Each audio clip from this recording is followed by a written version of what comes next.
Hi guys, it's Tami Butler here, your faith-based clinical sexologist with The Business of Love, here with some tips on why is the sex dying in my relationship? Well, let's talk about it. Everyone tends to think first and foremost, oh my gosh, I have a problem with my sex drive. There must be something wrong with my hormones.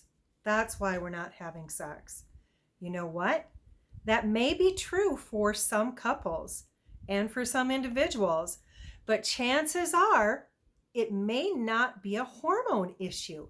In fact, most couples experience problems in the sexual aspect of their relationship completely unrelated to hormones.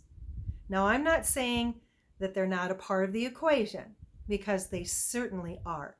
But today I want to talk about those things in your relationship that can affect your sexual drive, performance, ambitions, and that passion towards one another. So, all right, we talked about hormones. There's one out of the way. But it's generally not the cause of sexual dysfunction in a relationship. Then we have to move on to other areas of our relationship because, quite honestly, do you want to have sex with someone you don't like? No, you don't. So, do you like your partner? Do you actually enjoy their company? Do you like being around them? Because it's true that most couples that don't enjoy each other's company, sex life isn't so good. So, look at that. Next thing you have to consider is, how is your communication with your partner? Are you able to talk about things freely and comfortably and be vulnerable with your partner? Communication is a very large component to having a great sex life with your partner. And when I'm talking about having a great sex life, y'all, I'm talking about sustainably great, passionate sex with the person that you love and care for. Which brings us to the next point. Are you in love? Do you genuinely love this person that you're with? Sometimes couples fall out of love and they don't desire their partner in that way anymore because maybe they see them like a brother or they see them like a sister, and for one reason or another, they just don't feel in love with that person. And loving someone and caring about their well-being is completely different from having that emotional tie to that person and feeling in love with them. So, what is your emotional tie to your partner? Do you feel close to them? Or do you feel on edge around them? You know, having that bond that's really there in your heart for a person is really important for sustainably great sex and a great sex life between a couple, because you generally have to have that love for one another. Next, we have to look at culprits like our diet. What are you eating? What are you putting into your body? Because your body responds to what you feed it. And so if all you're eating are fatty, fried junk foods, your body is not going to be able to perform at its best in any capacity. So getting back to eating plant-based foods, fresh vegetables, fruits, not processed foods, as close to coming from the earth as you can.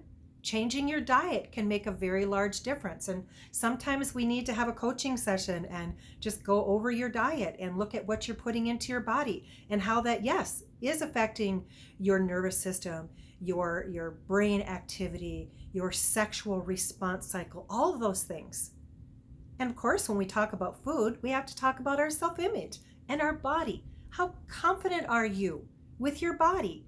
Can you stand in front of a mirror and say, yep, I am looking good, and feel confident about yourself? And that doesn't mean that you have to be perfect in your body. That just means that you have to have a confidence in who you are from top to bottom.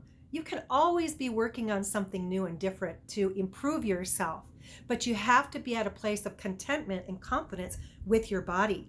And if you don't feel confident with your body, Are you going to want to get naked? How are you going to feel with your partner getting naked? So that can be a big disruptor in a sex life, is your confidence level in your body. Next, let's talk about performance anxiety. Performance anxiety tends to be there more so for men than it does for women. But the capacity to perform and give pleasure to your partner is a very huge thing. And for men or women that are experiencing sexual dysfunction, might not feel like they can satisfy their partner. They might not feel like they can perform and give them joy or pleasure. And so they don't even want to start the process because they're afraid at the outcome it won't be pleasure. So what you want to do is you want to focus on areas that you can please your partner and feel confident, whether it's just touching their skin or giving them a back massage, or oral sex. There are a lot of ways that you can please your partner.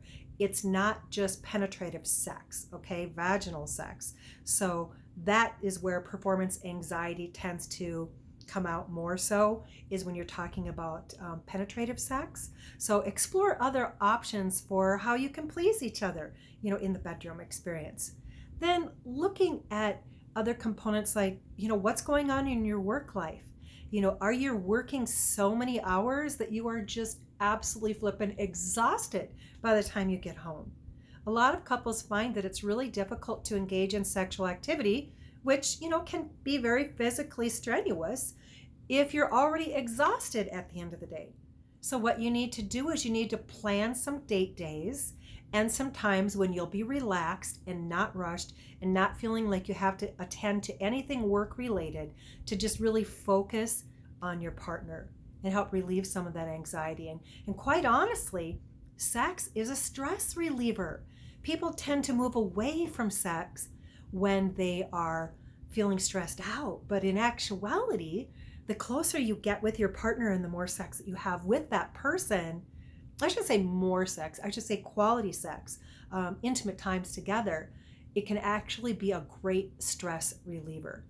So looking at what's going on in your work life, your schedule, your professional life, and let's not forget the kids. Kids can be a great sex disruptor as well. If you're having children at home, especially small children at home, having a lock on the door can be a huge thing to having some comfortability. Guys may not be affected by this as much as women because, having the thought of your child coming in on you when you're having sex is, scary for a lot of women. So make sure that the kids are settled, maybe tuck them away with a movie or something, an activity they enjoy, send them off to Nana's or a friend, and lock the door, y'all, lock the door. And just have some time together. And if you need to put a do not disturb sign on the door, give yourself a time limit. Come back at 4:00, or come back in an hour at 9:00, or whatever it may be. It's okay for your children to know mom and dad have their time together too. So look at what's happening with the kids. And speaking of family, we have to address other family members as well. Because it's not just the kids. Are you allowing other family members into your relationship? It's very important for couples. Yes, we want to have a support system, but we don't want to tell our family or even our friends everything that's going on in our relationship, because it can really pit your family members against your partner. So if you have a disagreement or something goes awry, next thing you know, everybody's upset. They all know all your business. Try to keep that stuff to yourself, okay? So, and of course, technique is one of them. Maybe you are doing things to your partner that they don't enjoy and they don't want to tell you about. Or maybe your partner wants to do something to you or with you, or have you do something for them that they know brings them pleasure, but they're afraid to mention it. So it's important to talk about these things and be open enough to communicate what pleases you and what doesn't please you. One of the things that I do in my coaching sessions with my clients is go through some of those pleasure places in a neutral, non-threatening way so that each of you can understand what you like and what you don't like, and then come together in that bedroom experience and make it great. So those are just some of the things that I wanted to mention to you today that really have an instrumental impact on the quality of the sex life that you have with your partner. If you'd like to know more, or if you'd like to explore some of these topics in depth in your personal situation, I invite you to go to my website, link is down below, and schedule a coaching session with me. We do these one-on-one, couple to couple over Zoom. I do have a private practice office in Denver, so we can meet there in person if you're local to the Denver metro. Most of my clients are nationwide, so they're not. But no worries, we can get to the bottom and the root of these issues. And I want to leave you with this. There's a lot that happens in your brain, okay? So it's been said that your brain is your largest sex organ. Yep, you heard it, your brain. So what's going on in your thought life is very, very important in the sexual function and intimacy in your relationship with your partner. So going back to what we started at the beginning, talking about hormones, really we need to look closely at the brain. What's going on in your thought life? What kind of traumas or things you've had in your past that you're trying to get over? What problems may have happened in your current relationship that maybe you feel resentment about or pain over that you need to heal from? And so looking at your brain, your thought life, and what's happened there is also very vital. I hope you found these tips helpful and can help you in a place that you can get yourself on track to having a better sex life with your partner. And I would love to see you guys in a coaching session. Love you guys very much. Remember to like, subscribe, and share the channel below. In case you're not familiar, that little bell, just click on it and you'll get updated on future videos that come up on this channel for me on Walk With Me. And until next time, I'm Tami Butler, your faith-based clinical sexologist. And remember, I'm here to help you improve the intimate aspect of your marriage, have great sex, and get to forever. I'll see you again next time, and have a fantastic day.